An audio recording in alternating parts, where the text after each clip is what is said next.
Today we're talking about one of my very favorite things in the entire world that a lot of people don't understand, but I think is revolutionary.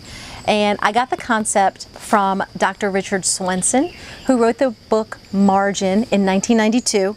And the subtitle, which is as appropriate today as it was back then, is Restoring Emotional, Physical, Financial, and Time Reserves to Overloaded Lives.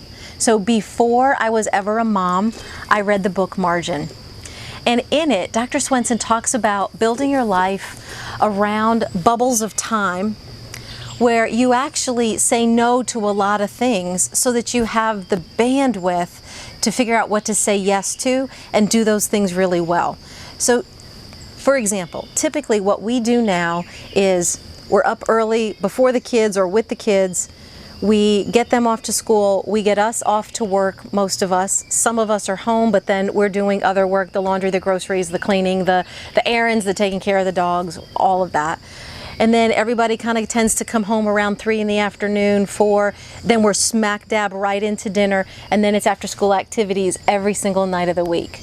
And then there's the weekend. And what we often do on the weekends is cram those full too. Maybe it's sports, or maybe it's well, honestly, what I think often happens is we just kind of veg out, and then it's just screens because we've been so exhausted, right? So what that's not giving us is a lot of margin in our day-to-day life so that we're not crashing. So what we're kind of doing is big weeks and then little weekends. Here's what I want to ask you. I want to ask you, where in your day can you sneak in like 30 minutes for yourself? I know this sounds like, oh my gosh, I can't do it. But consider where the tiny bubbles of time are. And then if weekends for you right now are more scattered or more just trying to catch up from the week, where is the bubble of time for your family? So I get that there has to be things that have to be done, but where is the bubble of time? How can you protect these bubbles and say no? So we're just talking about bubbles of time, okay? That's one form of margin. Another form of margin is a lot like we talked about with the triangle, energy reserves. So being able to say, no, I can't help with this thing. No, I can't show up for you. Maybe if a friend asks for something, but you know they have other friends they can ask, you can say, no, I just can't do this right now. Why? Because I was going to go to bed early. That's a valid reason. I'm exhausted. I was going to hang out with my kids tonight. Tonight's game night. Imagine having one of those every week, right? So our energy deserves margin as well. In my own life, I've said a lot of no's, and I've kept my life kind of small in a lot of ways compared to other people, because I know I'm a person who needs sleep. And I know I'm a person who has loved making dinners and having people around and hanging out for dinner. So there are things that are super important to me that I'm going to protect. I also don't commit myself to things so that if there were an emergency or a crisis, a death, a friend needs me, really seriously needs me, something else, like the holidays often I kind of put in the crisis category because that's a lot going on. So I don't live my normal life to where if there was a crisis, I would crash.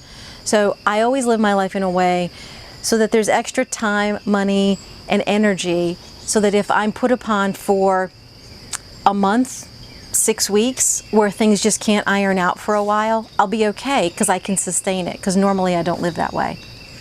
The last one that Dr. Swenson talks about is, and it compares to our triangle perfectly, is financial margin.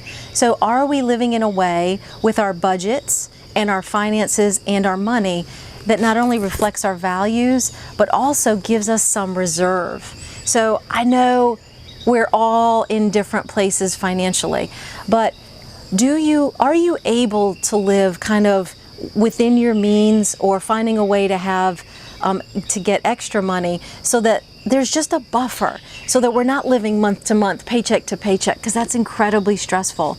Do we need an extra purse, or can we put that purse aside for savings, right? These teeny tiny tweaks and changes are what is helping bring everything back into equilibrium. So I'm going to be asking you, where's one place you can pull back some money to create some margin?